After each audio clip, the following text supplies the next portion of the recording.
এই দিনে করা ভালো কাজগুলি অক্ষয়, যা ক্ষয় হয় না এবং চিরফলদায়ক, তাই একে অক্ষয় তৃতীয়া বলা হয়। ভিডিওটা স্কিপ না করে শেষ পর্যন্ত দেখুন, না হলে কিছুই বুঝতে পারবে না। গীতাপাঠ অফিসিয়াল ভিডিও লাইক দিয়ে চ্যানেল সাবস্ক্রাইব করে পাশে থাকা বেল আইকনে ক্লিক করুন আমাদের ভিডিও সবার প্রথমে দেখতে। হিন্দু ধর্মের অত্যন্ত গুরুত্বপূর্ণ দিন এই অক্ষয় তৃতীয়া। কিন্তু কেন এই দিনটি এত তাৎপর্যপূর্ণ, তা নিয়ে রয়েছে নানা ধরনের মতামত। অনেকেই মনে করেন একটি নয়, অনেকগুলি ঘটনা ঘটেছে এই দিনে, আর সেই কারণেই এই দিনটি এত গুরুত্বপূর্ণ। দেখে নেওয়া যাক কি কি কাহিনী রয়েছে এর পিছনে। অনেকেই মনে করেন এই দিনেই ত্রেতা যুগ শেষ ও দ্বাপর যুগ শুরু হয়েছিল। একটি যুগের সমাপ্তির জন্য এটি অত্যন্ত গুরুত্বপূর্ণ হিসাবে বিবেচিত। কথিত আছে অক্ষয় তৃতীয়ার দিনই মহর্ষি বেদব্যাসের থেকে মহাভারতের কাহিনী শুনে তা লিখতে বসেন গণেশ। অক্ষয় তৃতীয়ার দিনে গণেশের পুজোও করা হয়, তবে তার সঙ্গে মহাভারত রচনার যোগ নেই।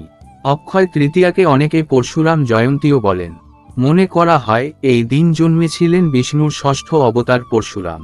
ঋষি যমদগ্নি ও মাতা রেণুকার পুত্র পরশুরাম ব্রাহ্মণ হলেও আচার আচরণে ছিলেন ক্ষত্রিয়। পিতৃহত্যার প্রতিশোধ নিতে তিনি পৃথিবীকে 21 বার ক্ষত্রিয়শূন্য করেছিলেন। ব্রহ্মক্ষত্রিয় পরশুরামের রাজত্ব ছিল দেশের বিশাল অংশে। অক্ষয় তৃতীয়াতেই পুরীতে জগন্নাথের রথযাত্রার রথ নির্মাণ শুরু হয় বলে মনে করা হয়, আর সেই কারণেই এই রথ অক্ষয়। হিন্দু পুরাণ বলছে এই অক্ষয় তৃতীয়ার পুণ্য তিথিতেই দেবী অন্নপূর্ণার আবির্ভাব হয়েছিল, তাই এই দিনে অনেকে তার পুজো করেন। অক্ষয় তৃতীয়ার দিনেই কঠোর তপস্যার মাধ্যমে গঙ্গাকে পৃথিবীতে নিয়ে এসেছিলেন রাজা ভগীরথ। অক্ষয় তৃতীয়ার দিনই কুবেরের তপস্যায় সন্তুষ্ট হয়ে মহাদেব তাকে অসীম ধন ও ঐশ্বর্য প্রদান করেন। এই কারণে এই দিন বৈভবলক্ষ্মীর পুজো হয়। এই দিন কিছু করলে তা অক্ষয় থাকে বলে মনে করা হয়। অক্ষয় তৃতীয়ার দিনই হস্তিনাপুরের রাজসভায় দ্রৌপদীর বস্ত্রহরণের চেষ্টা করেছিলেন দুঃশাসন। দ্রৌপদীর প্রার্থনায় সাড়া দিয়ে অদৃশ্য হয়ে রাজসভায় প্রবেশ করে তাকে অনন্ত বস্ত্র প্রদান করেন শ্রীকৃষ্ণ। অক্ষয় তৃতীয়াতেই হিমালয়ের কোলে 4 ধামের দরজা খোলা হয়, আর দরজা খুলে দেখা যায় 6 মাস আগে যে অক্ষয়দ্বীপ জ্বালিয়ে রেখে আসা হয়েছিল তা তখনও জ্বলছে। অক্ষয় তৃতীয়াতেই শ্রীকৃষ্ণের সঙ্গে দেখা হয় বাল্যসখা সুদামার। এক মুঠো চালের বিনিময়ে সুদামার সব দুঃখ কষ্ট মোচন করেন শ্রীকৃষ্ণ। অক্ষয় তৃতীয়ায় কিছু ব্যবস্থা গ্রহণ করে উপকার পেতে পারেন, যা নবায়নযোগ্য ফল দেয়। বৈশাখ শুক্ল তৃতীয়ার মহিমা মৎস্য, স্কন্দ, ভবিষ্যৎ, নারদ পুরাণ ও মহাভারত গ্রন্থে রয়েছে। এই দিনে করা ভালো কাজগুলি অক্ষয়, যা ক্ষয় হয় না এবং চিরফলদায়ক, তাই একে অক্ষয় তৃতীয়া বলা হয়। এটি যুগাদি অর্থাৎ সত্যযুগ ও ত্রেতাযুগের সূচনা তারিখ। নরনারায়ণ, হায়গ্রীব ও পরশুরাম রূপে শ্রী বিষ্ণুর অবতার এবং মহাভারত যুদ্ধের সমাপ্তি এই তিথিতে হয়েছিল। এই দিনে কোনো শুভ সময় না দেখে যে কোনো শুভ কাজ শুরু বা শেষ করা যেতে পারে, যেমন বিয়ে, ঘর বাড়ি করা বা কাপড়, বাড়ি, যানবাহন, প্লট ইত্যাদি ক্রয়, কৃষিকাজ শুরু করা ইত্যাদি সুখ সমৃদ্ধির যোগানদাতা।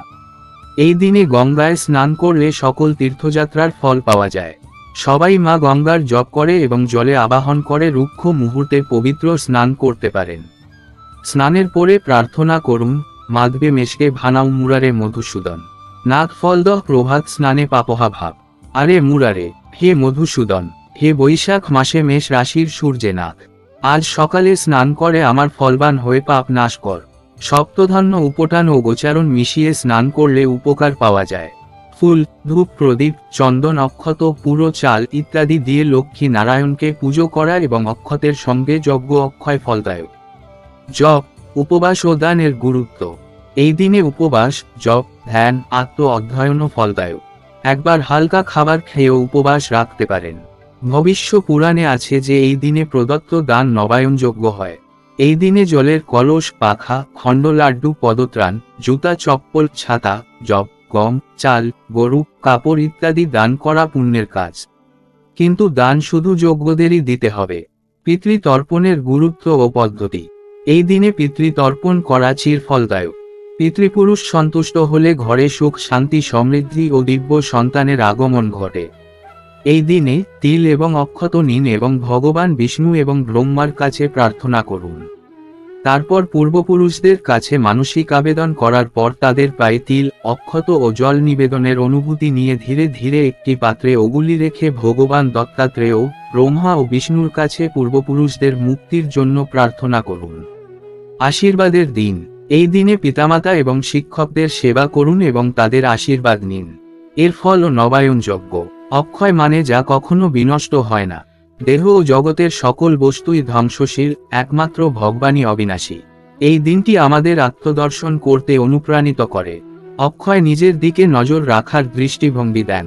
মহাপুরুষ ও ধর্মের প্রতি আমাদের ভক্তি এবং ভগবানকে প্রাপ্তির জন্য আমাদের সংকল্প অটুট ও অক্ষয় হোক, এটাই অক্ষয় তৃতীয়ার বার্তা। ভিডিওটা ভালো লাগলে অবশ্যই লাইক দেবেন, যাতে করে এই অলৌকিক রহস্যজনক নতুন নতুন ভিডিও আপনাদের জন্য আমার চ্যানেলে দিতে পারি। যথাযথ শেয়ার করুন। এরকম অজানা তথ্য জানতে কমেন্ট করুন, আমরা সেই নিয়ে একটি ভিডিও বানাবো। গীতাপাঠ অফিসিয়াল চ্যানেল সাবস্ক্রাইব করে আমাদের পরিবারের একটি অংশ হয়ে যান। আবার দেখা হবে নতুন একটি ভিডিও নিয়ে। ততক্ষণ আপনারা এই ভিডিওগুলি দেখতে পারেন। ধন্যবাদ।